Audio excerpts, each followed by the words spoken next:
Palabra Ingeniero es el programa del Consejo Departamental de Lima del Colegio de Ingenieros del Perú. Vamos ahora a conversar. Tenemos al teléfono, ¿no? Estamos al teléfono. Hasta luego, ingeniero Delgado. Con el ingeniero Luis Barba Cruz. El ingeniero Luis Barba Cruz es ingeniero ambiental de la especialidad de hidrogeología, con experiencia de trabajo de las reservas acuíferas. El cambio climático hace urgente preservar y cuidar el recurso hídrico.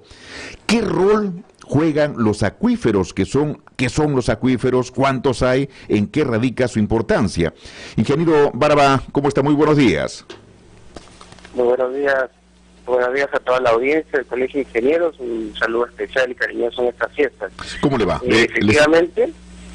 Sí, le escuchamos. Efectivamente, los acuíferos son una reserva de agua dulce importante que existe en el mundo. El Perú es un país que va a sufrir los cambios producidos por el clima de los últimos años, de las actividades productivas, como reserva de agua dulce es importante mantenerlo, cuantificarlo y hacer una gestión adecuada de cada uno de ellos. Cuando usted pregunta cuántos hay, pues no existe un número determinado, pero muchas veces se asocian los acuíferos a los ríos. Por lo tanto, podríamos decir que hay muchos acuíferos con respecto al número también de ríos.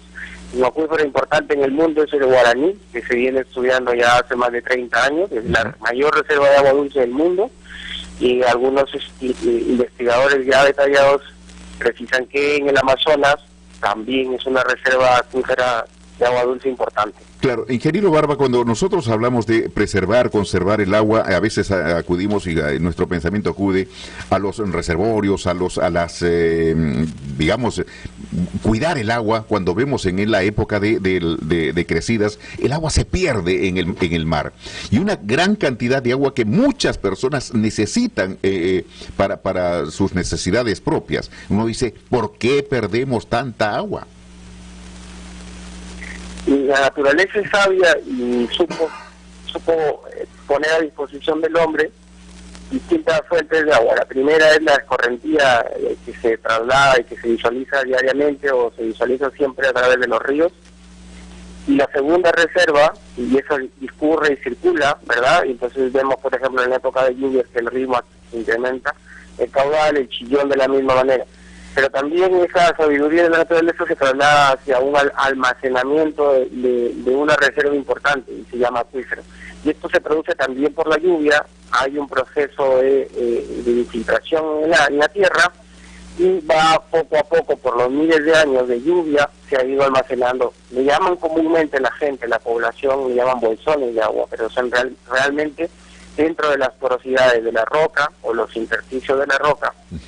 Se forman estos acuíferos que viajan de forma lenta y son almacenes muy grandes, importantes, inclusive son la mayor reserva de agua dulce que los propios ríos. Y la población durante muchos años, no solo ahora, sino en los incas también, tenían una gestión correcta del recurso hídrico.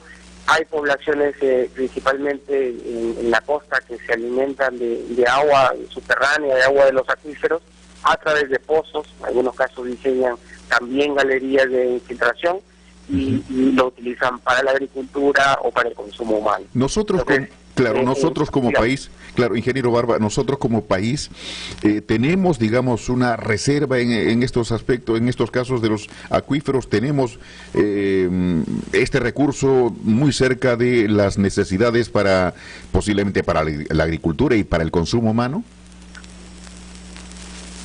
En la costa principalmente sí, ¿no? En Lima, por ejemplo, tenemos 4 acuíferos importantes, que son el Rímac, el Chillón, el Uín y el Chilca. Esas reservas acuíferas son utilizadas, por ejemplo, en la agricultura. Actualmente, en el consumo humano directo, entiendo que Sedapal, por ejemplo, acuérdese usted en el evento del niño que tuvimos el año pasado, donde Sedapal no pudo tratar todo el agua superficial porque tenía mucha contaminación, digamos, de la lluvia propiamente, ¿no? Claro, y nos cortaron el agua en las casas, claro. Sí, pero para poder poder abastecer y no quedarse sin agua la mayor población, empezaron a producir los pozos, que son una batería que tiene Sedapal, pozos bien constituidos, pozos bien construidos, que abastecieron a Lima y lo sacaron de esa necesidad inmediata por emergencia.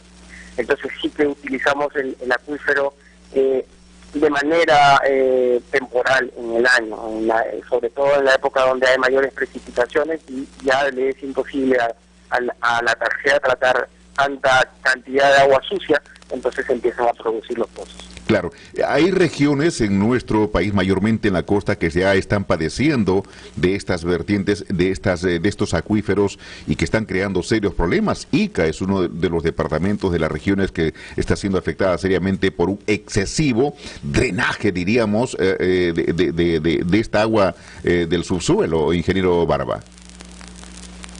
Es correcto. Nosotros somos nuevos en la investigación, digamos, nosotros en Sudamérica, en el Perú, con respecto a los temas de abastecimiento, digamos, con respecto a los acuíferos. Efectivamente, Ica ha sido un valle fértil, productivo y producimos mucho para el mundo, mucha uva, producimos mucho mango y enviamos, y entonces somos el PBI. Es importante en la agricultura. Ica, bueno, por ese boom de crecimiento tuvo que abastecerse de agua subterránea, y esa agua se ha ido consumiendo en el tiempo. El deterioro producido, el acuífero va disminuyendo en Ica alrededor de 1 metro cada año, desde el año 1985 aproximadamente. Entonces, la reserva acuífera ha ido disminuyendo, el volumen de agua ha ido disminuyendo, pero esa disminución trajo consigo que la calidad del agua subterránea que se extrae hoy no sirve directamente para la agricultura, y se está extrayendo agua salina, agua que podría afectar el crecimiento natural de los cultivos, y entiendo que el gobierno regional, el actual presidente regional, está haciendo esfuerzos para mejorar la gestión del recurso hídrico subterráneo, y eso lo hace a través de obras de captación en la parte alta de la cuenca, y está favoreciendo a la recarga, a la propia alimentación del acuífero, y eso esas obras en el tiempo van a ir mejorando, pero también está acompañado por una veda, y es a través de una resolución, la autoridad del agua determina que ya no es posible extraer agua ni construir nuevos pozos de abastecimiento. Entonces esa restricción permite en el tiempo que el acuífero vaya recuperando su nivel, su calidad, y las obras seguramente en el tiempo tendrían en general que mejorar esa calidad y también tener un mejor volumen de almacenamiento. Claro, esos acuíferos podrían recuperarse, pero también podrían desaparecer, ingeniero Barba, ¿no? Y esto en el tiempo, siempre decimos que el agua siempre es un riesgo de los nevados, están disminuyendo ostensiblemente de una manera preocupante. En muchas regiones del planeta ya hay serias preocupaciones por el agua. Sudáfrica está padeciendo una terrible sequía de agua, y de aquí a algunos meses Sudáfrica no va a tener agua, ingeniero Barba. Es importante, ¿no? La ciudad hoy ya restringió su consumo a casi 60 litros por segundo en la capital de Sudáfrica.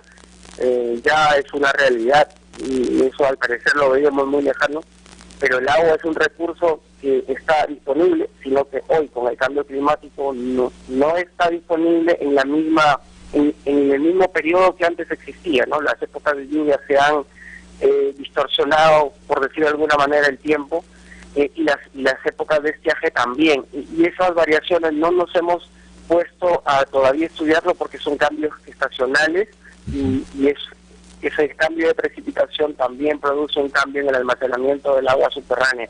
Entonces, lo que nos toca ahora es ponernos a investigar, a estudiar cómo mejorar esa eficiencia en el uso del agua. Nosotros, por ejemplo, veíamos artículos en general que una persona normal, una persona de acuerdo a la Organización Mundial de la Salud o el Banco Mundial, puede vivir con 150 litros por persona por día de agua, pero vemos en distritos, en Lima, en algunos distritos, principalmente San Isidro, Miraflores, que hacemos un uso excesivo, llegamos a... Hay un derroche terrible. En algunos casos Sí. cuadriplicar el consumo. Y hay otras zonas donde no hay agua, donde no tienen agua, ingeniero Barba, definitivamente. Y creo que eso, a la larga, nosotros, si bien es cierto, en estos momentos somos uno de los 8 países que tiene ese privilegio de tener agua, pero hay otros que no lo tienen, pero simplemente porque no tenemos una cultura de cuidado del agua. Hay un derroche inmenso de este producto elemental para la vida. Eso pasa también por la cultura que hemos tenido de derrochar, de todavía utilizar el agua especial que cuesta muchísimo el tratamiento para lavar las veredas, para lavar los autos, ¿no? Y mientras hay muchísimas personas en situación de pobreza extrema que carecen del recurso y son los que lamentablemente más pagan por el precio por litro o por metro cúbico de agua y son los que principalmente lo necesitan, ellos son los que son más vulnerables a las enfermedades. Perfecto. Entonces hay que ponernos un poco a gestionar el recurso hídrico en general, pero el subterráneo es el que es la reserva útil de agua, porque es el almacenamiento que tenemos natural y hay que precisar una gestión adecuada y evitar también contaminación, ¿no?, producido por actividades productivas también, ¿no? Así es. Es uno de los temas que también se va a abordar en el Congreso Quinquenal de Ingeniería en el próximo mes de mayo aquí en nuestro país, ingeniero Barba, la seguridad del agua y la generación de, digamos, de cuidados para que este derroche, este mal uso que se está teniendo del agua no lleve a situaciones tan difíciles como Ciudad del Cabo, la capital sudafricana, que ya prácticamente no va a tener agua y no queremos que ocurra en nuestro país definitivamente. Es un tema, reiteramos, que se va a abordar en el Congreso Quinquenal de Ingeniería en el mes de mayo próximo, ingeniero Barba. Le agradecemos por su participación. En palabra de ingeniero, este tema de los acuíferos es un tema muy interesante, muy importante, que es bueno que la población sepa y que tengamos una cultura de cuidado del agua es fundamental. Es fundamental en la que todos debemos participar, ingeniero Barba, y creo que eso es un clamor de todos, de los que comprendemos de que el agua, gota a gota, vaya, es una propaganda creo, gota a gota, el agua se agota. Y creo que debemos cuidarla con mucha vehemencia. Gracias, ingeniero Barba. Efectivamente, yo solo quiero agradecerle por la invitación a la conversación y también quisiera recalcar que las autoridades están haciendo los esfuerzos que aún necesitan un esfuerzo mayor sobre primero educación en la población y luego hacer una gestión adecuada. Yo estoy ahora en Oxapampa, es una ciudad hermosa. Ah, sí, la conocemos. La conocemos. Ahora sí, está lloviendo muchísimo y me ponía a pensar que llueve donde lamentablemente no se asienta la mayor cantidad de personas que viven en nuestro país. Y en la costa carecemos de ese recurso. Entonces esa necesidad de cambiar la mentalidad del plan de urbanización, también necesitamos hoy contrastarlo y ponernos a trabajar en beneficio de que la gente no sufra ese recurso en el tiempo, y yo les felicito por tomar este tema que es importante. Bueno, les agradezco mucho por todo el tiempo. Gracias, ingeniero Barba, gracias por participar con nosotros, Luis Barba Cruz, este tema de los acuíferos.